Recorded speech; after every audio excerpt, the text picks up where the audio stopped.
So you're ready to change your life in 2025, but you're not quite sure how. Even if you know what you want and you can see it, you're not quite sure how to actually get yourself to take those steps, to take the action needed. It's almost as though your mind is blocking you. The thing is, our thoughts drive our actions and our actions drive our results. So in order to change that, the results that we're seeing, we have to go all the way back to the source.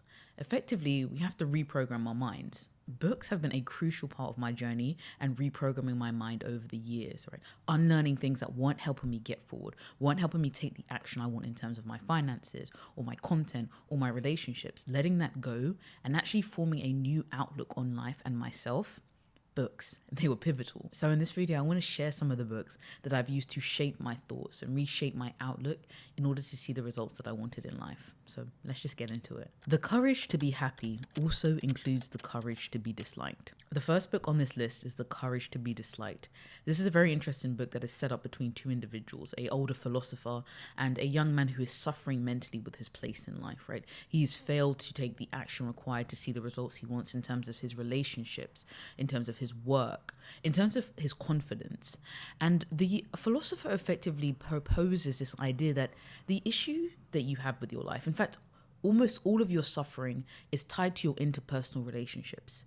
Boiled down, effectively, your courage or lack of courage to be disliked is impacting the action you're taking. For example, you didn't go down the career path you wanted to in life because you didn't want to displease your parents or your friends or your teachers. And so now you're on a path that is not the one that you want because you fear being disliked.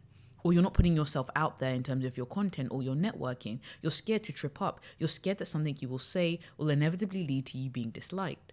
Or perhaps you say yes to everything, right? Even things that you know are not good for you or not good in terms of the way you're trying to get to in life, or that are just actually draining because you're afraid of being disliked, right? A lot of the actions that we take that are the antithesis of our goals is because of this fear of being disliked. We are so fearful of that we allow it to dictate our lives. Now, the book offers some ways of getting away from this, and an interesting concept is the idea of the separation of tasks.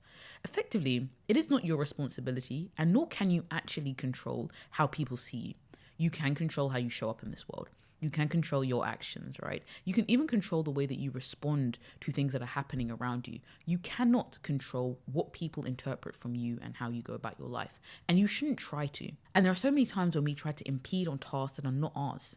We fail to separate what is our responsibility in life, what we can control, and what it is down to others. And just accepting that sometimes, no matter how hard you try or whatever you work towards, other people will see you in a negative way. But if you have the courage to be disliked, effectively the courage to live a life that is true to you, then happiness will follow. Happiness will ensue because you are going through life in a way that is more reliant on you as an individual and not this desire to please everybody. So that's the first book on this list. And this is probably very good for anybody who is struggling to put themselves out there or say no to people. Reprogramming the way that you think about your interpersonal relationships and that need to be liked, probably key to your success. Money's greatest intrinsic value, and this can't be overstated, is its ability to give you control over your time. The next book on this list is The Psychology of Money. Now, a lot of us have financial goals for 2025. We want to make more, we want to save more, we want to invest more, and yet a lot of the decisions that we make around money, right, are not rooted in logic and statistics and maths. Instead, they are rooted in our feelings, our emotions, our psychology, our thoughts about money. And now the interesting thing about this book is it really goes into depth about how your psychology around money will impact the decisions that you make, but how that psychology is informed by things like your experiences, your parents and how they thought about money, even when you were born, right? Did you grow up in a period that was characterized by a recession, right? You was in the middle of recession and you saw the way people were handling money and dealing with money and fearful about money. Or were you born and grew up in an era where money was free flowing, the economy was booming, and so your thoughts on money, when you was formulating your ideas about money and how you should interact with it was informed by that. And now, as much as the book talks about that, there are definitely more practical discussions about things like investment and how to invest and how to think about investing and not this short-term kind of, oh, put my money in now and get it tomorrow, but instead this long-term thinking. And how even the skills of getting wealthy differs from staying wealthy, your risk tolerance and things of that nature. And then finally, these ideas about freedom around money and what it means to be wealthy, how to not conflate people looking wealthy, right? And people in a flashy car or in, designers and so forth with what actual wealth is and ultimately how you want to spend your life. because money is a tool to be used. And if you have enough of it, or you know how to move with it, you change your psychology and thoughts around it, you reprogram your mind effectively, you can use it as a tool to get what you want, which for a lot of us is ultimately freedom of choice. So if in 2025 you want to reprogram the way that you think about money, all right, and the way that you interact with it, this is going to be a great book for that. Who you are, what you think, feel, and do, what you love, is the sum of what you focus on. Third on this list is a book called Deep Work. Now, this book is very interesting because it explores something that a lot of us probably know, but we kind of push away.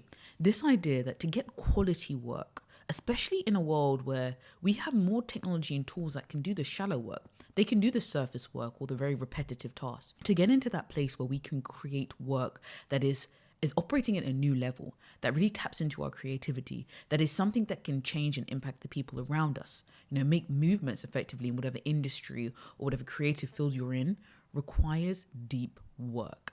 Now, this is very challenging because a lot of us like busy work. We like to do things that make us feel like we're being productive. And yet these tasks are not actually moving the needle forward.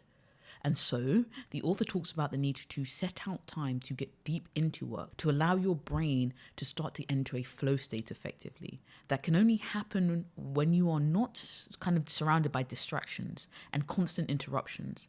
Like if you are checking your phone every moment when you're actually supposed to be writing a book, right? Or, working on this piece of code, for example. And yet you're allowing your mind to wander in a way that is not conducive with the work you're trying to produce. So if you're someone who is struggling to produce meaningful work in this world, work that will allow you to achieve those goals, whether it's to do with your research or whether it's to do with your content or whether it's to do with your code, whatever it is, then you need to reprogram the way that you approach work, the way that you think about interacting with work and getting things done. And so this book will be helpful with that. If all you have is a hammer, everything feels like a nail problem. Now, next on this list is a book called Range, and the author dives deep into an alternative way of approaching skills and building skills. If you are familiar with this channel, then you know that I'm a proponent of the Renaissance mindset. I think there is a lot of value to be had in having a number of tools to draw from, a number of skills to draw from, especially in a world that is becoming more complex. And the author unpacks this. He uses examples from people that we actually know quite well, actually sportsmen like Nadal and, Tiger Woods, to juxtapose these two ways of approaching skills, right? One where it is very linear from the start or very tunnel vision. Like, this is what we are going to do. We're going to become great at golf. And so from the age of 3 years old, we're going to give him a club and set him on his way. To a very different approach, the more Renaissance approach, which is effectively about introducing children or introducing people to a range of activities, a range of skills, allowing them to build and take from multiple places, multiple domains, and then lead them down to potentially more narrowing their focus and being able to go in and out of things. And I think it's a very interesting way of looking at your skills, but also a practical way of still moving forward, because there's always the issue with this whole Renaissance mindset, or if you'd like, multi-skilled, multi-passionate individuals with still wanting to see progress in your life, right? And I will always talk about how I think it is a superpower and not a hindrance when you can master this or allow yourself to reprogram how you think about the skills that you have and the way that you should approach life and skill building. Creative work is a gift to the world and every being in it. Don't cheat us of your contribution. Give us what you've got. Now, the next book on this list is called The War of Art, and it's a fantastic book if you are trying to create anything of any capacity or trying to do anything new in your life, because the book is actually designed to reframe the way you think about the resistance in your life, the things that are stopping you from doing the work that you know that you need to do, whether that is your art, right, your painting, your writing, your content, your coding, whatever it is. There are things in your life that are presenting themselves in different ways. Maybe it's in the form of procrastination. Maybe it's in the form of the people that you are around. Maybe it's actually in victimhood, and you're making excuses effectively for yourself why you can't do this work because of all the ways you've been wronged. The premise of this book is that resistance will find a way to show up, and it will take different forms, and often it will find a form that resonates with you, and if you are unaware of how it's impacting you, you'll let it rule your life. You'll let it rule your creative work, and that work that is meant to be seen by the world, that is meant to be shared with others, with your community, with your family, with the people around you and beyond, it never gets the opportunity to become what it always had the capacity to be. And it's because of this resistance. And one of my favorite parts of this book is when he actually goes into detail about how to overcome this resistance. And he draws on the kind of outlook of the professional and taking the tools and the skills of the professional into your creative work and endeavors, right? Reprogramming how you approach your work, your creative outlet. Thinking about it as something that you show up to in terms of you're on time, you're prepared, right? You don't allow super negative or positive emotions to sway you, right? Because we can very much get, the positive emotions, everybody loves what I'm doing, great. But if you're too into that, then the likelihood is you're also very much into the negative emotions and susceptible to the impact of those negative emotions. Yet a professional can keep a more of a level head. And there are lots and lots of gems in this book, and it's a very easy read in terms of it is not a particularly long book, and it is set out in a way that is, each point is rather isolated, which can be helpful in trying to move through the book. So if you are struggling with your creative endeavors, if you feel like there is a resistance in your life that you are unable to get past, reprogramming your mind with using this book to rethink about resistance, how it's showing up and how you can approach it is going to be great for 2025. While most people may not live trapped in a bed, it is possible to create a life where the traps that hold us back are self-created and desperately need releasing. Number 6 on this list is the top 5 regrets of the dying. Now, it sounds quite dark in terms of the title, and to be honest, it is to an extent, but it is about the realities of living a life that is effectively untrue to you. And the author, who spends a lot of time with people who are at the end of their lives, like she typically lives in with them and cares for them as they come into the last few weeks and months of their lives. And she has an opportunity to converse with them, right? To have a lot of in-depth conversations about life, about their happy points and the sad points, the things that they regret comes to the surface. Now, as the title suggests, there are 5 regrets that are discussed in this book. But I think 2 particularly stood out to me. The first was, I wish I had had the courage to live a life true to myself, which is very interesting because it kind of links back to that initial book, that first book about the courage to be disliked, right? On their deathbeds, people were talking about the fact that they wish that they had gone through life and made decisions that were rooted in their values, right? And in their aspirations for their life and what they believed was good, and instead of doing what other people told them to. Now, the other regret that I actually want to talk about in terms of reprogramming your mind is actually to do with happiness. And it's actually, I wish I let myself be happier. Wish I let myself feel happiness. And this is a very interesting one because I'm talking about reprogramming your mind so that your thoughts drive actions and results. But one very interesting thing in life is if you fail to allow yourself to be happiness, to celebrate your wins, it becomes a very miserable journey. And reprogramming your mind to see the results that you want, that includes the journey itself. Right? Like the result you could be after is a fruitful journey. And for all of us, it really should be, right? It's not just about seeing X amount in the account. It's about actually the journey towards that, or like having this very successful business by all these metrics. It's about the journey towards that business or content. The list could go on, but like if you fail to allow yourself to feel happiness, or even when you're around the people that you love, life becomes miserable.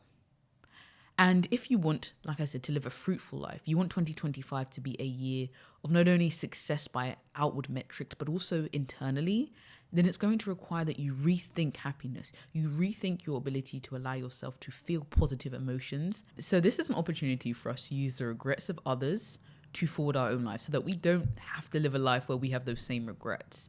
And sometimes negative emotions or negative feelings or reflections can help push us in the direction that we need to go in. Right? Like I said, if you are failing to take action and move forward, perhaps pick up this book. Reprogram your thoughts around life and death and around living a life that is true to you. Forget rich versus poor, white collar versus blue. It's now leveraged versus unleveraged. The next book on this list is The Almanack of Naval Ravikant.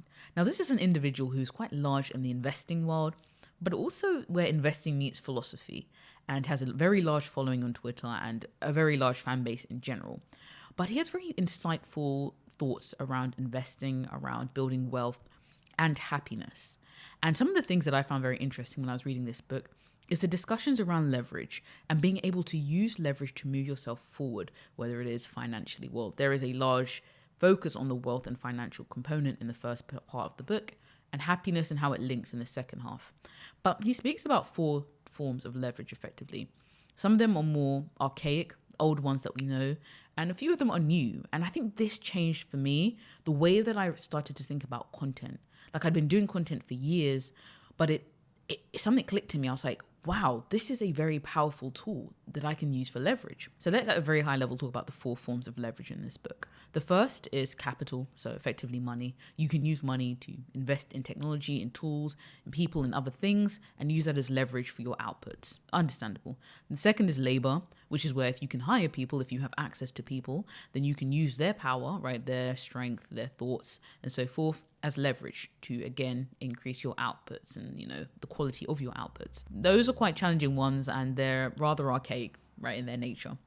And that's not to say that they are not useful, right, because let's not pretend that capital and labor and so forth are not. But what's more interesting is the 2 new forms of leverage that are spoken about, which is code and content. And he speaks about how these 2 forms of leverage are allowing effectively new people, new waves of people to find wealth and build wealth. Because if you can leverage these 2, code, in which case you write it once and yet the code continues to work for you, as you sleep, as you do whatever else you are doing in life, the code is able to be executed and drive outcomes, whether it is a website, whether it is like your online store, or whether it is a chatbot, like something like ChatGPT. The code continues to work and allows you to leverage your outputs. In a similar way, content. You make a piece of content, you speak about things you're interested in or your expertise. That content exists and can access or be accessed by millions of people. Well, actually, the reach is billions. As many people exist on the internet is your potential pool of people to draw from, right? And leverage that in order to, achieve whatever it is on your output side. And so this book really reframed my thinking about this and just how important it was. Like, I started making content years ago because I always knew that I wanted to produce something for effectively like a younger me, right? Or me on my journey to look back on and reflect on, talk about things that other people weren't, but also understanding that this was such a valuable asset that I could continue to build. So if you are really struggling to really think about wealth and leverage and new ways of moving forward and changing your outputs, this is a really great book. In a forest, trees depend on each other, and it is what they can't see that binds them. So the next book on this list is a little bit of a different one. It's not a standard self-help book. It's actually a book about trees. It's called The Hidden Life of Trees. If you allow me, I'd like to explain why this is one of the most interesting books that I've personally read. Trees rely on each other, their network and their community to grow. Effectively, their survival is tied to the survival of other trees, the health of the trees around them, and the parallels between how trees operate, right, and how they use their networks and communities to flourish. And human beings was just like, wow. When I read this book and the way that the author kind of tied these things together and brought these things to life, it really reframed, I would say, my thoughts around community. And the quote that you previously heard was this idea that what binds trees is often what you can't see. Right. So actually, like their network of roots that is below the ground, right? That kind of groundwork that is happening. Also their use of the nutrients in the soil and what they give out, right? That feeds the whole community, right? Because if the soil in itself has been ransacked for all that it's worth by one tree, then in itself becomes depleted. Other trees can't interact with it. Other microorganisms are not there to, feed off of it. The cycle effectively that occurs in the natural world and the biological processes, they can be affected by a set of trees, for example. Think about this as a set of human beings, but actually poison the well for the rest of them, which in turn actually ends up impacting those trees that we're taking in the start. Now, this is all sounding very weird that I'm talking about trees potentially, but I hope that you can kind of see the parallels where the network, the community flourishes when we are aligned with each other and we have a set of goals that are not zero sum, right? It's not about me taking and you have nothing, or you taking and I have nothing. It's about us creating a world, a community, a space where we can grow together, where the things that we are doing underneath, the foundations we are laying, our roots, right? The soil that we all depend on, the water, all of those things, we are working for the greater good of the collective. And this scales up because it goes from you as an individual, right? But it also scales out to your friends and your inner circle and your family, and then your community, and then all the people that you are trying to impact on a wider scale, whether that is even through your business or through your services or through your content. And I think about thinking about things like this. I don't know what clicked in my head again when I was reading this, but I was like, it's the trees, man. It's the trees. The answer was always in the leaves. I think that was a beautiful thing for me in reprogramming my mind. And I really wanted to add this, even though it was different to the others. The impediment to action advances the action. What stands in the way becomes the way. Now, we're drawing to a close here, and I have a couple more books to talk about. And one of them is The Obstacle is the Way. Now, obstacles are going to be a part of life. They are an inevitable part of life. You want to achieve something, there's likely something that appears to be in your way that is stopping you from getting it. Losing weight, building muscle, increasing your income, increasing your savings, finding the partner of your dream, building a friendship group that you really enjoy and flourish within. There is going to be obstacles along that path. Now, one of the really interesting things about this book is actually reframing how you see the obstacle, and that it's not something that is a blocker, but actually it's part of your path. It's part of your journey. It is there for a reason. You will perhaps learn lessons as a result of this obstacle, or actually veer off into a path that is more aligned with what you are trying to achieve. Right? Perhaps it forces you to come face to face with certain things and certain realities about yourself, which allow you to grow. In which case, the obstacle became the way, right? It wasn't the thing that stopped you from getting to where you needed to be. It's actually the thing that helped lead you towards it. Right? And so it's very interesting when we come across things that appear to be in our way, how we think about this, how you think about that thing that is stopping you from, progressing in your business. Is this a learning opportunity, right? That failure in the thing that you launched, perhaps that was an opportunity for you to learn and veer off into a new direction, right? Take what you've learned from that and move forward. That obstacle wasn't this negative thing, it was the way. I would really encourage you, if you are somebody who is struggling with problems or with things that are coming up in your way, and that's the reason why you're failing to see the results you want, right? Like, you may even be taking some action, but you're failing to see the results because every time something comes, to the forefront, some sort of obstacle appears, you fail to move forward, you fail to move with it, and instead you're stuck. Read this book. Resilient confidence comes from succeeding and from surviving some failures. The final book on this list is The Defining Decade, a book that I made not one but 3 videos about because I just thought there were so many gems within it. This is a very interesting book that really is discussing some of the trials and tribulations of being in your 20s and the, quote, defining decade. But I think it offers some really interesting insights for people of all ages, really. Some of the things that it talks about, like this building your social capital, or effectively building a set of skills and interactions and experiences that you can leverage at different points. That it's not so much about being fixated on one career, although there's no problem in, focusing towards that. But are you the type of rounded individual that can move and, evolve as times change? But also rethinking about relationships and what people are telling you should want in your 20s and beyond versus what feels right with you and your value set, and not allowing the world to dictate what it is you should be doing in your 20s and so forth. Reprogramming how you see your options for your life, effectively, your options for your 20s and moving beyond. Even around having children and fertility and the way that your mind is impacting your actions and your thoughts and your confidence. This book goes into so much detail about things that I think are very important and are not always spoken about when it comes to people in their 20s. So I won't go into depth too much around this one because, like I said, I made a 3-part series on it. And so read the book, watch the 3-part series. It's up to you. But this is a very good book, I think, if you're in your 20s and there are a lot of emotions that you are feeling and you're feeling slightly off. The world is telling you one thing about, how you should be living your life, but you can sense that there's something else, something is missing.